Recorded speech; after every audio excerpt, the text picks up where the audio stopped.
ROI প্রকাশ্যে তৃণমূলের গোষ্ঠীদ্বন্দ্ব, lottery দুর্নীতিতে কলকাতায় ইডির হানা, ফের ট্যাপ কেলেঙ্কারি, গাইঘাটাতে নাবালিকাকে ধর্ষণের অভিযোগ, ট্যাপ কেলেঙ্কারিতে নাম জড়ালো টিএমসি নেতার ছেলের, শাসক দ্বন্দ্বে তপ্ত হাওড়া, ইভিএম বোতামে টেপ, খুন করা হলো টিএমসির প্রাক্তন ওয়ার্ড সভাপতিকে, 6 কেন্দ্রে উপনির্বাচনে অশান্তির ছবি। একটা পজিটিভ খবর আছে রাজ্যের, কোনো ডেভেলপমেন্টের, কোনো প্ল্যানিংয়ের, এর থেকে বলো সিরিয়াল দেখুন, রূপকথা জগতে থাকুন, এই সাত ভাই চম্পা জাগো রে মনটা ভালো থাকে। আর রাজ্যে আমাদের স্কিম মানে স্ক্যাম।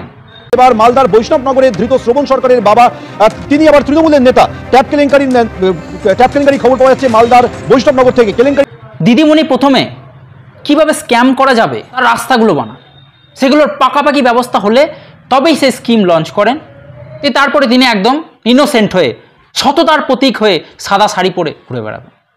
এই উপনির্বাচন হয়ে গেল, একটা উপনির্বাচন, একটা ছোটোখাটো ভোট, ঝামেলা অশান্তি ছাড়া এনারা করতে পারেন না। ওনারা জানেন না যে শান্তিতেও ভোট হতে পারে, ওনাদেরকে অন্য রাজ্যে নিয়ে দেখাতে হবে। ওনারা মানে ভোট মানে এরকমই করতে হয়, ঢুকে গেছে মাথায়, তখন ভালো শিক্ষা দেওয়ার লোক নেই। আর এর মাঝে ফিরাত চাচা কি বলছে, কাজের জন্য লোকে বাংলায় আসছে, পেনিট্রেশন অফ আদার স্টেট থেকে যেহেতু বাংলায় রোজগার পায়, হুমা তাই পেনিট্রেশন অফ আদার স্টেট বাংলায় হু হু করে লোক আসছে, বাংলায় রোজগার পাওয়ার জন্য বিভিন্ন রাজ্য থেকে ছুটে ছুটে লোক আসছে। এবং ওইখানকার কালচার হচ্ছে ইয়ে মারামারি, ইউপি বিহারে যেরকম হয় সেই কালচারটা এখানে আসছে। এটা খুব অ্যালার্মিং। যেমন আপনি এসেছেন বিহার থেকে, গয়া থেকে, নিজে এসেছে বাইরে থেকে, আবার লোককে বলছে। হ্যাঁ, এর জন্য আপনাকেও এই রাজ্যের বাইরে পাঠাতে হবে, তখন আপনিও বাইরে থেকে এসছেন। এবং যারা যারা এ রাজ্যে বাইরে থেকে আসছে, যেমন রোহিঙ্গারা, বাংলাদেশিরা, তাদেরকেও তাদের রাজ্যে পাঠাতে হবে, তাদের দেশে পাঠাতে হবে। আর সত্যিই তো ভোটের সময় দেখেন না প্রত্যেকটা রাজ্যে কীভাবে অশান্তি হয়, এবং আমাদের রাজ্যে সব ছিল না। বিগত 10-20 বছরে কোনো অশান্তি দেখেছেন রাজ্যে? ভোটের সময় সারা বছর একদম পিসফুল সব কিছু থাকে। আমাদের রাজ্যে কেউ জানতোই না ঝামেলা, অশান্তি, হিংসা কী জিনিস ভোটের সময়। আর এই যে বিভিন্ন রাজ্য থেকে লোক ঢুকে পড়ছে, বিভিন্ন কালচারের আমদানি হচ্ছে, এত অস্ত্র, বোমা, বন্দুক, কিন্তু আমাদের বাংলার পুলিশ কিন্তু কিচ্ছু জানে না। এই খবরগুলো একমাত্র এই ফিরাত চাচার কাছে আছে।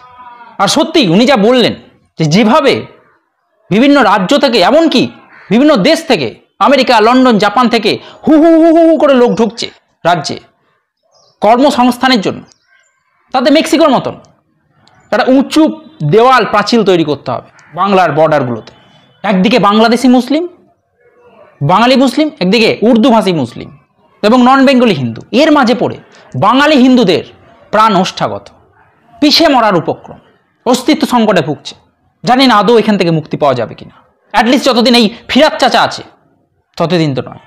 রাজ্যে নাকি হু হু করে লোক ঢুকছে কাজের জন্য, যত সব পাগল ছাগল হাকিমের দল। ভারতবর্ষের কলঙ্ক এই লোকটা, একটা কলঙ্ক। মুখটা দেখবেন না, মুখটা